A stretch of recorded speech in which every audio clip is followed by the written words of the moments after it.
इस वीडियो में मैं आपसे बात करूंगा, जैसा कि आप सभी को मालूम है, आरपीएससी द्वारा लाइब्रेरियन ग्रेड सेकंड भर्ती परीक्षा का आयोजन 16 फरवरी से किया जा रहा है। इस बीच आज के वीडियो में मैं आपसे चर्चा करने जा रहा हूं आरपीएससी द्वारा लाइब्रेरियन ग्रेड सेकंड एग्जाम में पूछे गए राजस्थान जीके के एमसीक्यू प्रश्नों का संग्रह की चर्चा कर रहा हूं। यानी कि आरपीएससी द्वारा लास्ट भर्ती जो लाइब्रेरियन ग्रेड सेकंड की हुई थी, उसमें पूछे गए राजस्थान जीके के क्वेश्चन की चर्चा करूंगा। और एग्जाम में पीवाईक्यू का कितना इंपॉर्टेंस होता है ये आपने आरएस प्री के एग्जाम में भी देख लिया होगा। और इसके लिए मैं आपको बता देता हूं, आज के वीडियो में तो मैं आपको लाइब्रेरियन ग्रेड सेकंड में पूछे गए राजस्थान जीके के एमसीक्यू के क्वेश्चन करवा रहा हूं।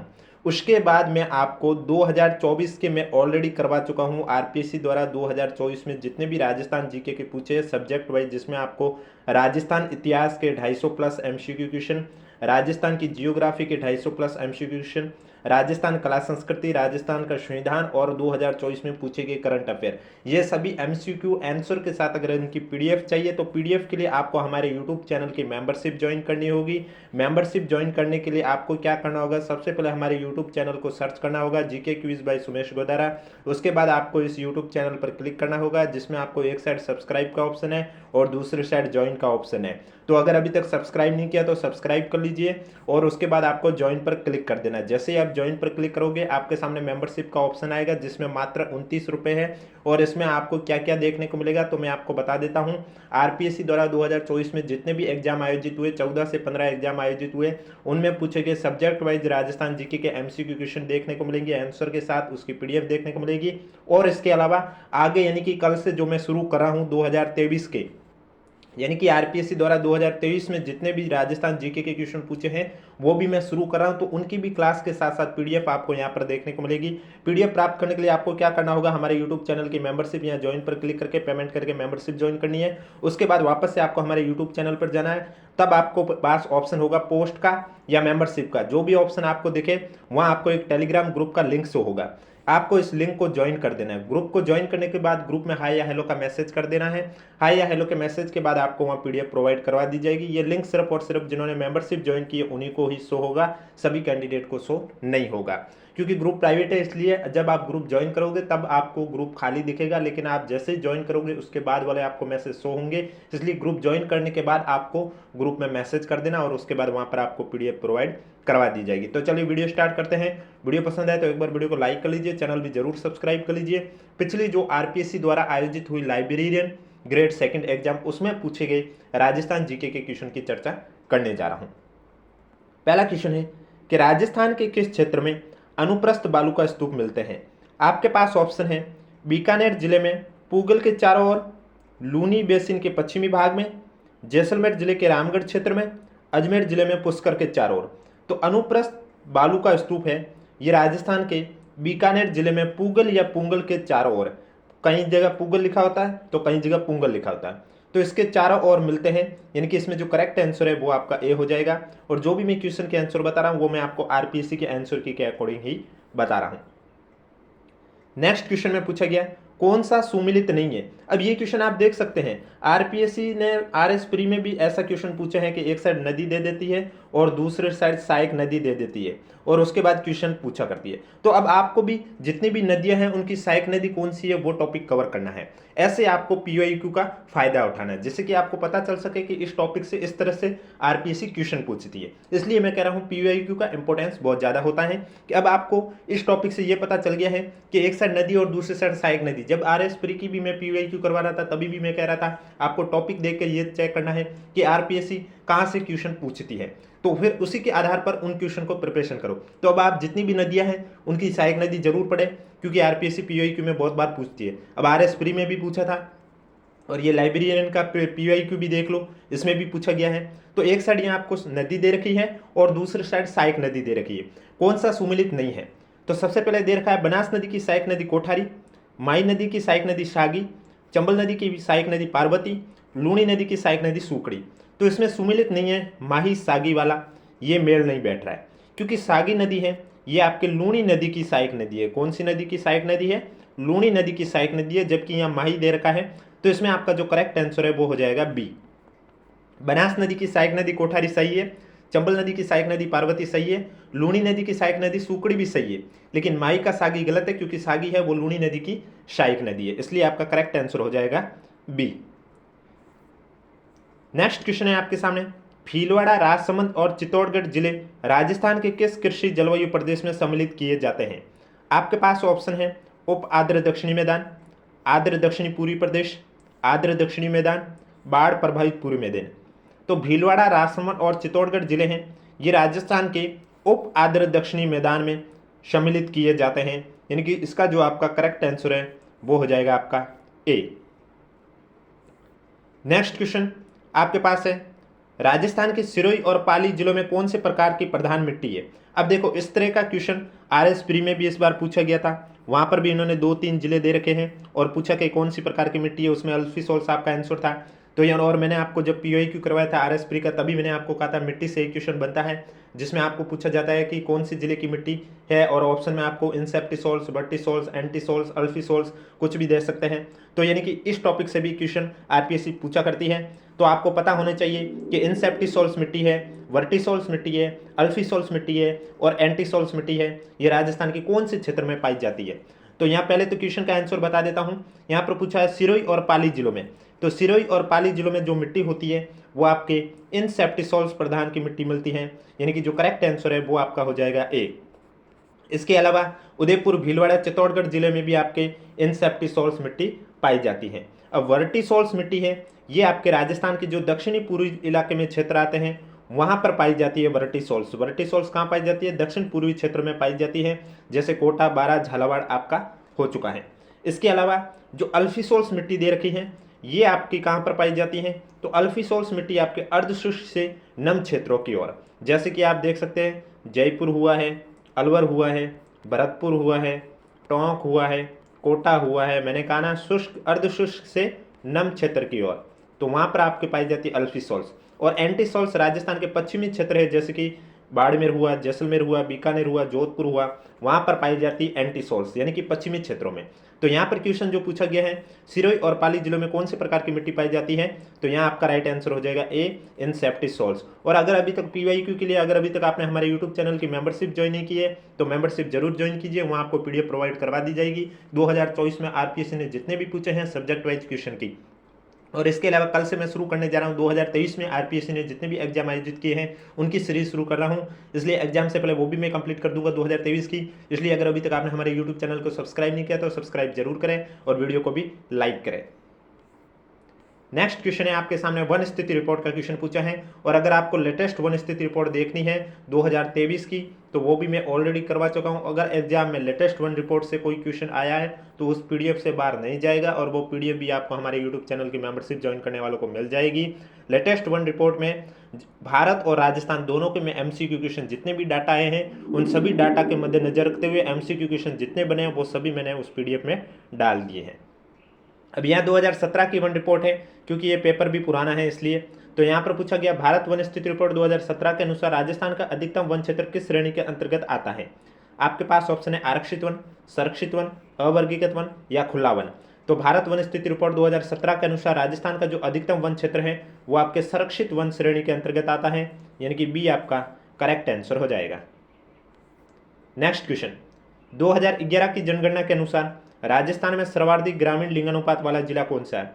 ये भी पीआईक्यू से क्वेश्चन बहुत बार पूछता है आरपीएससी जनगणना से, कभी साक्षरता पूछता है तो कभी लिंगानुपात पूछता है। तो यहाँ पर आपके पास ऑप्शन है उदयपुर, सीकर, अलवर, पाली। तो यहाँ पर ग्रामीण लिंगानुपात वाला सर्वाधिक जिला वो पाली है, जहाँ का लिंगानुपात कितना है? तो पाली जिले का जो लिंगानुपात है वो 1003 है। अब बात आई है लिंगानुपात की, तो हम लिंगानुपात की डिटेल में बता देते हैं कि ग्रामीण लिंगानुपात कितना है, सर्वाधिक किसका है, शहरी सर्वाधिक किसका है, बाल लिंगानुपात कितना है, लिंगानुपात स्वयं कितना है। तो 2011 की जनगणना के अनुसार देखा जाए तो राजस्थान का जो लिंगानुपात है वो कितना है? राजस्थान का जो लिंगानुपात है वो 928 है। और अगर लिंगानुपात में सर्वाधिक जिला पूछे तो सर्वाधिक जिला आपका हो जाएगा डूंगरपुर का। अगर लिखा रहे कि लिंगानुपात सबसे अधिक कौन से जिले का है? डूंगरपुर का। कितना है? 994। और अगर पूछा जाए न्यूनतम लिंगानुपात किसका है, तब आपका हो जाएगा धौलपुर। धौलपुर का न्यूनतम लिंगानुपात कितना है? 846। ये तो बात थी लिंगानुपात की। अब अगर पूछा जाए ग्रामीण लिंगानुपात, जैसे कि क्वेश्चन में आपने देखा होगा सर्वाधिक ग्रामीण लिंगानुपात किसका पूछा गया था, आपका करेक्ट आंसर था पाली। सर्वाधिक किसका था, पाली का। कितना था, 1003। और अगर न्यूनतम पूछता है एग्जाम में मिनिमम, तो मिनिमम आपका है धौलपुर। लिंगानुपात भी न्यूनतम धौलपुर का है और ग्रामीण लिंगानुपात भी न्यूनतम किसका है, धौलपुर का। कितना है, 841। और अगर शहरी लिंगानुपात की बात करें तो हम आपको बता दें, शहरी लिंगानुपात की बात करें तो शहरी लिंगानुपात है वो मैक्सिमम यानी कि अधिकतम किस जिले का है, टोंक का। कितना है टोंक का, 985। और अगर न्यूनतम पूछे मिनिमम, तो मिनिमम किस जिले का है शहरी लिंगानुपात, जैसलमेर का है। कौन से जिले का है, जैसलमेर जिले का है। और कितना है, 807। और इसी तरह अगर बाल लिंगानुपात का पूछ ले क्वेश्चन में कि बाल लिंगानुपात सर्वाधिक कौन से जिले का है, तो बाल लिंगानुपात यानी कि 0 से 6 वर्ष की आयु का, तो सर्वाधिक है वो आपका बाल लिंगानुपात ब से बाल और बा से बांसवाड़ा। इस तरह से भी आप ट्रिक से याद कर सकते हैं। बाल लिंगानुपात सर्वाधिक है बांसवाड़ा का। कितना है, 934। और न्यूनतम पूछे बाल लिंगानुपात, तो न्यूनतम है झुंझुनू। न्यूनतम किसका है, झुंझुनू, यानी कि 837 है झुंझुनू का लिंगानुपात न्यूनतम। तो ये आपका था लिंगानुपात के बारे में। नेक्स्ट क्वेश्चन, राजस्थान में किस वर्ष में सूखा प्रभावित जिलों की संख्या सर्वाधिक थी, 2009-10, 2002-3, 2011-12, 2013-14। तो इसमें आपके 2002 और 3 में सर्वाधिक सूखा प्रभावित जिलों की संख्या सर्वाधिक थी। बी आपका करेक्ट आंसर हो जाएगा। नेक्स्ट क्वेश्चन है, शुष्क वन अनुसंधान संस्थान यानी कि AFRI आफरी कहाँ पर स्थित है। आपके पास ऑप्शन है जयपुर, जोधपुर, जैसलमेर, जालोर। तो ये आपके जोधपुर में स्थित है, यानी कि बी आपका करेक्ट आंसर हो जाएगा। और एक काजरी भी होता है, वो भी आपके कहाँ पर स्थित है, जोधपुर में स्थित है। नेक्स्ट क्वेश्चन, नेक्स्ट क्वेश्चन है, बांकली झील निम्न में से किस जिले में स्थित है, बीकानेर, बाड़मेर, पाली, जोधपुर। तो बांकली झील आपके पाली जिले में स्थित है। सी आपका करेक्ट आंसर हो जाएगा। नेक्स्ट क्वेश्चन, निम्नलिखित में से कौन सी बोली मारवाड़ी और मालवी का मिश्रण मानी जाती है, अहिरवाटी, बागड़ी, मेवाती, रांगड़ी। तो आप देख सकते हैं रांगड़ी जो भाषा है, रांगड़ी बोली है, ये किसका मिश्रण है, रांगड़ी। तो लास्ट में डी आ रहा है उच्चारण, मारवाड़ी की है और दूसरी मालवी की है।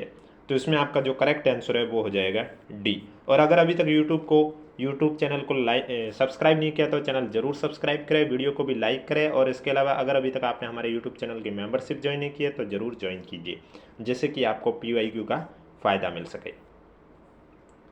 कवि चंद बरदाई का अन्य नाम क्या था, आशाधर, विश्वरूप, भंड या पृथ्वी भट्ट। तो कवि चंद्र बरदाई है, इनका अन्य नाम था पृथ्वी भट्ट। डी आपका करेक्ट आंसर हो जाएगा। नेक्स्ट क्वेश्चन, सुमिलित कीजिए, एक साइड राजस्थानी पद्य साहित्य का प्रकार है और दूसरी साइड काव्य रचना है। आपको सुमिलित करके दिए गए कोड से सही उत्तर का चयन करना है। तो इसमें सबसे पहले आपका एक साइड लिखा हुआ है नृत्य संगीत मूलक काव्य। तो इसकी काव्य रचना किसने की है, इसकी की है चरचरी ने, यानी कि तीसरा हो जाएगा। उसके बाद दे रखा चरित्र मूलक काव्य, इसकी रचना हरि पिंगल ने की है, यानी कि पहला। उसके बाद दे रखा मंगल मूलक काव्य, इसकी रचना धवल ने की है, यानी कि चौथा। और फिर दे रखा प्रेम मूलक काव्य, बिसल देव रासो, यानी कि दूसरा। तीसरा, पहला, चौथा, दूसरा, ए आपका करेक्ट आंसर हो जाएगा। नेक्स्ट क्वेश्चन, नेक्स्ट क्वेश्चन है, एक साइड अकादमी दे रखी है और दूसरी साइड केंद्र दे रखे हैं, आपको सुमिलित करके करेक्ट आंसर बताना है। तो राजस्थानी भाषा साहित्य संस्कृति, ये इसका जो केंद्र है वो कहाँ पर स्थित है, तो इसका केंद्र आपके स्थित है बीकानेर में। कहाँ पर स्थित है, बीकानेर में स्थित है। अब अगर पूछा जाए राजस्थान भाषा साहित्य और संस्कृति की जो स्थापना है वो कब की गई, तो इसकी स्थापना 1983 में की गई। कब की गई है, 1983 में। उसके बाद दे रखा पश्चिमी क्षेत्र सांस्कृतिक केंद्र, इसका केंद्र कहाँ पर स्थित है, तो इसका केंद्र है आपके उदयपुर जिले में। और पश्चिमी क्षेत्र सांस्कृतिक केंद्र की स्थापना की बात पूछे तो 1986-87 करेक्ट आंसर होगा, 1986-87। राजस्थान ललित कला अकादमी की पूछी जाए कि इसका केंद्र कहाँ है, तो तो राजस्थान ललित कला अकादमी का केंद्र जयपुर में है और इसकी जो स्थापना है वो 1957 में की गई है। उसके बाद दे रखा है राजस्थान प्राचार्य विद्या प्रतिष्ठान, इसका जो केंद्र है वो आपके जोधपुर में स्थित है। राजस्थान प्राचार्य विद्या प्रतिष्ठान का केंद्र जोधपुर में है और इसकी जो स्थापना है वो 1954 में की गई। कब की गई है? 1954 में की गई है। तो कब की गई स्थापना, ये भी आपको एग्जाम में पूछा जा सकता है, इसलिए हमें सब चीज़ें मालूम होनी चाहिए। अब एक साइड लोक देवता है और उनका किससे संबंध है वो आपको सुमिलित करके करेक्ट आंसर बताना है। तो सबसे पहले दे रखा है कल्ला जी, फिर दे रखा है गोगा जी, फिर दे रखा है करणी माता, उसके बाद दे रखा है पाबू जी। तो कल्ला जी जो लोक देवता है उनका संबंध किससे है? भूत प्रेत से। भूत प्रेत से कल्ला जी का संबंध है, यानी कि पहले का जो हो गया वो हो गया चौथा। गोगा जी का आपका सर्प सबको मालूम है, यानी कि पहला। करणी माता का चूहा, करणी माता का चूहा हो जाएगा, यानी कि दूसरा। और पाबू जी ऊंट हो जाएंगे, पाबू जी को ऊंटों का रक्षक कहा जाता है, ऊंटों के देवता कहा जाता है, यानी कि तीसरा।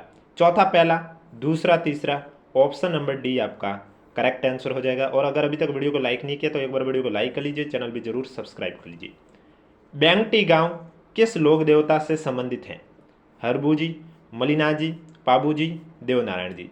तो हड़बू जी से बैंगटी गांव संबंधित है, ये आपका करेक्ट आंसर हो जाएगा। नेक्स्ट क्वेश्चन, राई नृत्य संबंधित है जसनाती से, भील से, गुर्जर से, माली से। तो ये जो राई नृत्य है ये भीलों से संबंधित है। किससे संबंधित है? भील से संबंधित है। तो इसमें आपका जो करेक्ट आंसर है वो हो जाएगा बी। नेक्स्ट क्वेश्चन, बांक्या, सिंगी और टोटो लोकवाद्य किस परंपरा से संबंध है? बांक्या, सिंगी और टोटो, आपके पास ऑप्शन है तत्वाद्य, सुशीरवाद्य, अवनदवाद्य, खनवाद्य। तो इसमें आपका जो करेक्ट आंसर हो जाएगा बांक्या, सिंगी और टोटो है, ये आपके सुशीर वाद्य यंत्र से संबंधित है, यानी कि बी आपका राइट आंसर हो जाएगा। अब ये सभी वाद्य यंत्र की बात करें कि भाई इनकी पहचान कैसे की जाती है, तो सबसे पहले यहाँ आ रहा है तत्व वाद्य यंत्र। तत्व वाद्य यंत्र की ये जो वाद्य यंत्र जिनमें तार लगे होते हैं, जैसे कि अभी आरपीएससी ने आरएस प्री में पूछा था चौतारा के बारे में, कितने तार लगे थे चौतारा वाद्य यंत्र में? 4 तार लगे होते हैं। तो जिनमें तार लगे होते हैं वो होते हैं तत्व वाद्य यंत्र। सुशीर वाद्य यंत्र कौन से होते हैं? जो फूंक से बजने वाले हैं, जैसे अलगोजा हुआ है, फूंक से बजने वाले वाद्य यंत्र होते हैं, वो आपके होते हैं सुशीर वाद्य यंत्र। अवनद वाद्य यंत्र कौन से होते हैं? जो चमड़े से बने होते हैं। अवनद यानी जो चमड़े से बने होते हैं वो होते हैं आपके अवनद वाद्य यंत्र, जैसे तबला हुआ है। और लास्ट दे रखा है घन वाद्य यंत्र। घन वाद्य यंत्र कौन से होते हैं? जो धातु से बने होते हैं। धातु से बने वाद्य यंत्रों को क्या कहा जाता है? घन वाद्य यंत्र। तो ये आपका था वाद्य यंत्र कैसे पहचान करें। नेक्स्ट क्वेश्चन है आपके सामने, घुघरी, केवड़ा आदि लोकगीत किस क्षेत्र से संबंधित हैं? पर्वतीय क्षेत्र, मैदानी क्षेत्र, मरुस्थलीय क्षेत्र, मेवात क्षेत्र। घुघरी, केवड़ा ये लोकगीत आपके मरुस्थलीय क्षेत्र से संबंधित है, सी आपका करेक्ट आंसर हो जाएगा। नेक्स्ट क्वेश्चन है, 7 सहेलियों का मंदिर कहाँ स्थित है? पिलानी, भीनमाल, झालरापाटन, नागदा। 7 सहेलियों का जो मंदिर है वो आपके झालरापाटन में स्थित है, सी आपका करेक्ट आंसर हो जाएगा। नेक्स्ट क्वेश्चन है, राजस्थान का प्रथम विजय स्तंभ कहाँ पर स्थित है? विजय मंदिर अलवर, बयाना दुर्ग भरतपुर, चित्तौड़गढ़ दुर्ग चित्तौड़गढ़ या जयगढ़ आमेर। तो राजस्थान का प्रथम विजय स्तंभ है ये आपका कहाँ पर स्थित है? ये आपके बयाना दुर्ग भरतपुर में स्थित है, यानी कि बी आपका करेक्ट आंसर हो जाएगा। नेक्स्ट क्वेश्चन है, दूतई, गदर, कानो, मिर्जई ये सब किससे संबंधित हैं? तलवार, पगड़ी, अंगरखी, ओढ़नी।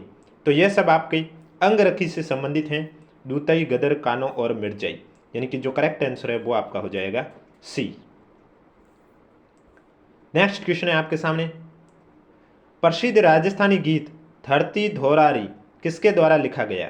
कन्हैयालाल सेठिया, चंद्रप्रकाश देवल, भगवती लाल व्यास, विजयदान देथा। तो धरती धोरारी ये कन्हैयालाल सेठिया द्वारा लिखा गया है, यानी कि ए आपका करेक्ट आंसर हो जाएगा। और अगर अभी तक वीडियो को लाइक नहीं किया तो एक बार वीडियो को लाइक कर लीजिए, चैनल भी जरूर सब्सक्राइब कर लीजिए। और आरपीएससी द्वारा 2024 में जितने भी एग्जाम आयोजित हुए हैं 14 से 15 एग्जाम, उनमें पूछे गए राजस्थान इतिहास के 250 प्लस MCQ क्वेश्चन, राजस्थान की जियोग्राफी के 250 प्लस MCQ क्वेश्चन, राजस्थान की पॉलिटी के MCQ क्वेश्चन, राजस्थान की कला संस्कृति के MCQ क्वेश्चन और राजस्थान और इंडिया की करंट अफेयर जो कि RPSC द्वारा 2024 में पूछी गई है। ये सभी अगर आपको PDF चाहिए तो उसके लिए अगर अभी तक आपने हमारे YouTube चैनल की मेंबरशिप ज्वाइन नहीं की है तो मेंबरशिप ज्वाइन कीजिए। मेंबरशिप ज्वाइन करने के बाद आपको YouTube चैनल के कम्युनिटी पोस्ट पर जाना है, वहाँ आपको एक टेलीग्राम ग्रुप का लिंक शो होगा, उस पर क्लिक करके वो आपको ज्वाइन कर देना है। जैसे ही आप ज्वाइन करते हो उसके बाद ग्रुप में हाई या हेलो का मैसेज कर देना, उसके बाद वहाँ पर आपको PDF प्रोवाइड करवा दी जाएगी। सुमेलित कीजिए, एक साइड स्थान है और दूसरे साइड उत्सव है, आपको बताना है करेक्ट आंसर सुमेलित करके। तो सबसे पहले यहाँ दे रखा है महावीर जी। महावीर जी जो स्थान है वहाँ पर किस तरह की होली खेली जाती है, तो वहाँ पर आपका हो जाएगा महावीर जी का उत्सव हो जाएगा नाण। फिर दे रखा है भिनाई में आपका कोड़ामार होली है वो भिनाई में खेली जाती है। उसके बाद आपका जो दे रखा है,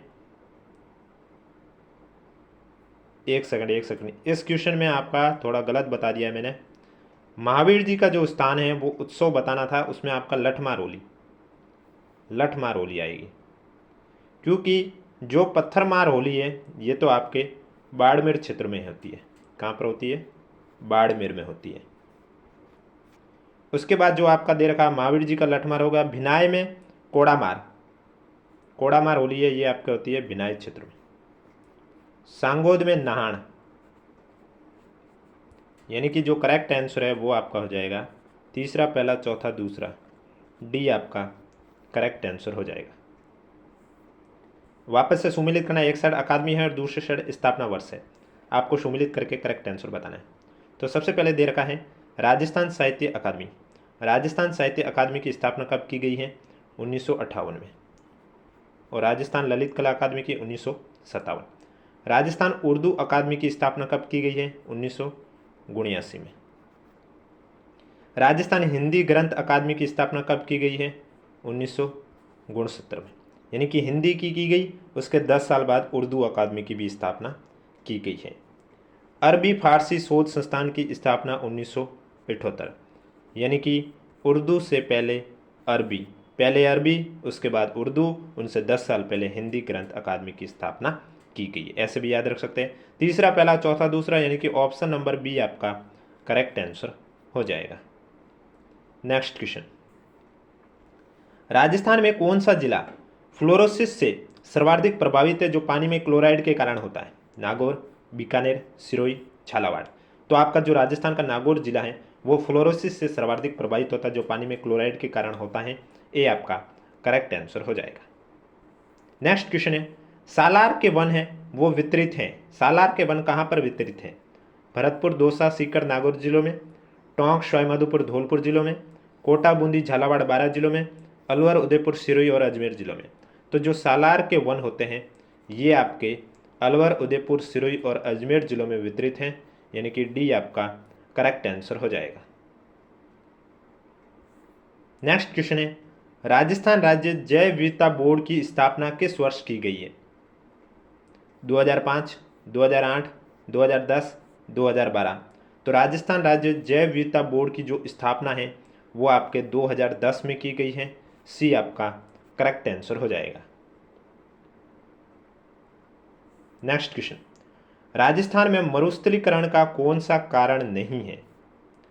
वर्षा की कम मात्रा विशेषकर पश्चिमी राजस्थान में, बालू का स्तूपों का स्थिरीकरण, अतिचारण, भूमि उपयोग पैटर्न में परिवर्तन। तो इनमें से राजस्थान का मरुस्थलीकरण का कारण कौन सा नहीं है वो आपको बताना है। और वर्षा की कम मात्रा विशेषकर पश्चिमी राजस्थान में, ये राजस्थान में मरुस्थलीकरण का कारण है। इसके अलावा अतिचारण भी है, भूमि उपयोग पैटर्न में परिवर्तन भी है, लेकिन बालू का स्तूपों का स्थिरीकरण नहीं है, बी आपका करेक्ट आंसर हो जाएगा। नेक्स्ट क्वेश्चन है, लूनी जवाई बेसिन को किस नाम से भी जाना जाता है? बांगर प्रदेश, गोडवाड़ प्रदेश, घग्गर का मैदान, छप्पन का मैदान। तो लूनी जवाई बेसिन है ये आपके गोडवाड़ प्रदेश के नाम से भी जाना जाता है, बी आपका करेक्ट आंसर हो जाएगा। नेक्स्ट क्वेश्चन में आपसे पूछा गया है, अरावली के निम्नलिखित शिखरों का उनकी ऊंचाई के अनुसार सही अवरोही क्रम, यानी कि आपको घटता हुआ क्रम सही बताना है। अब घटता हुआ क्रम आप तभी सही बताओगे जब आपको इनकी ऊंचाई पता हो। तो आप देख सकते हैं आपको सभी ऑप्शन में 4 अलग अलग दे रखे हैं। शेर अचलगढ़, यानी कि सबसे ज़्यादा पहले किसकी है वो लिखना होगा आपको, उसके बाद उससे कम वाली, उसके बाद उससे कम वाली और उसके बाद सबसे कम वाली। आपके सामने ऑप्शन है शेर, अचलगढ़, रघुनाथगढ़ और तारागढ़। जब आपको मालूम होगा इनकी ऊंचाई कितनी है तभी इस क्वेश्चन को आप सॉल्व कर पाओगे। तो शेर की जो ऊंचाई है वो 1597 मीटर है, आप सबको मालूम है। अचलगढ़ की बात करें तो इसकी है 1380 मीटर। रघुनाथ की बात करें तो इसकी है 1055 मीटर। और तारागढ़ की बात करें तो इसकी है 873 मीटर। तो आप देख सकते हैं सबसे ज़्यादा शेर की है पहले नंबर पर, उसके बाद आप देख सकते हैं दूसरे नंबर पर अचलगढ़ की है 1380, तीसरे नंबर पर रघुनाथगढ़ की है 1055 और चौथे नंबर पर तारागढ़ की है 873 मीटर। यानी कि शेर, अचलगढ़, रघुनाथगढ़, तारागढ़ आपके ऑप्शन नंबर सी में देखने को मिल रहा है। शेर, अचलगढ़, रघुनाथगढ़, तारागढ़, यानी कि सी आपका करेक्ट आंसर हो जाएगा। तो ये वे सभी क्वेश्चन थे जो कि आरपीएससी द्वारा लाइब्रेरियन ग्रेड सेकंड भर्ती परीक्षा में पूछे गई राजस्थान जीके के क्वेश्चन हैं। इससे कि आपको एक तरह का ये अंदाजा हो जाएगा कि आरपीएससी है वो किस लेवल के क्वेश्चन पूछा करती है, कौन से टॉपिक से क्वेश्चन ज़्यादा पूछती है। तो अब मैं आपके लिए 2024 के, अगर आपको भी आरपीएससी के पीवाईक्यू के क्वेश्चन सब्जेक्ट वाइज चाहिए, जिसमें आपको राजस्थान इतिहास के 250 प्लस एमसीक्यू क्वेश्चन देखने को मिलेंगे, राजस्थान की जियोग्राफी के 250 प्लस एमसीक्यू क्वेश्चन देखने को मिलेंगे, राजस्थान कला संस्कृति के एमसीक्यू क्वेश्चन देखने को मिलेंगे, राजस्थान की पॉलिटी के भी एमसीक्यू क्वेश्चन देखने को मिलेंगे और 2024 में पूछे गए करंट अफेयर के भी क्वेश्चन देखने को मिलेंगे। आरपीएससी ने 2024 में 14 से 15 एग्जाम आयोजित किए। तो इन सब की पीडीएफ आंसर के साथ अगर आपको चाहिए तो आपको कुछ नहीं करना, हमारे यूट्यूब चैनल पर जाना है। एक साइड सब्सक्राइब का ऑप्शन है, दूसरी साइड ज्वाइन का ऑप्शन है। सब्सक्राइब नहीं किया तो चैनल सब्सक्राइब जरूर करें, उसके बाद आपको ज्वाइन पर क्लिक कर देना। आपको दो जगह ज्वाइन देख रहा है, किसी एक ज्वाइन पर आपको क्लिक करना है। जैसे आप क्लिक करोगे आपके सामने इस तरह से पेज ओपन होगा मेंबरशिप का। आपको क्या करना होगा, मात्र 29 रुपये की मेंबरशिप ज्वाइन करनी है, जिसमें आपको ये सभी पीडीएफ देखने को मिलेगी जो कि मैंने अभी आपको बताई है। तो आपको ज्वाइन पर क्लिक कर देना है। ज्वाइन पर क्लिक करते आपके सामने पेमेंट का ऑप्शन आएगा, वहाँ से आपको 29 रुपये का पेमेंट करना है। जैसे ही आप हमारे यूट्यूब चैनल की मेंबरशिप ज्वाइन कर लेते हैं उसके बाद हमारे यूट्यूब चैनल के कम्युनिटी पोस्ट पर आना है। वहाँ पर आपको एक टेलीग्राम ग्रुप का लिंक शो होगा। ये लिंक सिर्फ और सिर्फ जिन्होंने मेंबरशिप ज्वाइन की उन्हीं को ही शो होगा। तो आपको ये ग्रुप ज्वाइन कर लेना है। ज्वाइन करने के बाद ग्रुप में हाय या हेलो का मैसेज कर देना, क्योंकि ग्रुप प्राइवेट है। तो जब आप ज्वाइन करोगे तब आपको ग्रुप खाली दिखेगा, आपके ज्वाइन करने के बाद वाले आपको ही मैसेज शो होंगे। इसलिए जैसे ही आप ज्वाइन कर लेते हो उसके बाद हाय या हेलो का मैसेज कर देना, उसके बाद वहाँ आपको पीडीएफ प्रोवाइड करवा दी जाएगी। और डेली क्लास आपको इसी यूट्यूब चैनल पर इस समय देखने को मिलेगी। इसलिए अगर अभी तक आपने वीडियो को लाइक नहीं किया तो एक बार वीडियो को लाइक कर लीजिए, चैनल भी जरूर सब्सक्राइब कर लीजिए और कोई भी डाउट हो तो नीचे कमेंट बॉक्स में हमें जरूर पूछें। और एडमिट कार्ड की बात करें तो एडमिट कार्ड जैसा कि मैंने आपको कल भी बताया था कि इसके आपको डिस्ट्रिक्ट लोकेशन और एडमिट कार्ड कब तक जारी होंगे वो मैं आपको कल भी बता चुका हूँ, आज मैं फिर से बता देता हूँ। आपके एग्जाम डेट से 7 दिन पहले डिस्ट्रिक्ट लोकेशन, यानी कि आपका एग्जाम है 16 फरवरी को, तो इससे 7 दिन पहले यानी कि 9 फरवरी को आपका डिस्ट्रिक्ट लोकेशन जारी हो जाएगा। और एडमिट कार्ड की बात करें तो वो आपके एग्जाम डेट से 3 दिन पहले यानी कि 13 फरवरी को आपका एडमिट कार्ड जारी हो जाएगा। बाकी वीडियो पसंद आए तो वीडियो को लाइक करें, चैनल जरूर सब्सक्राइब करें।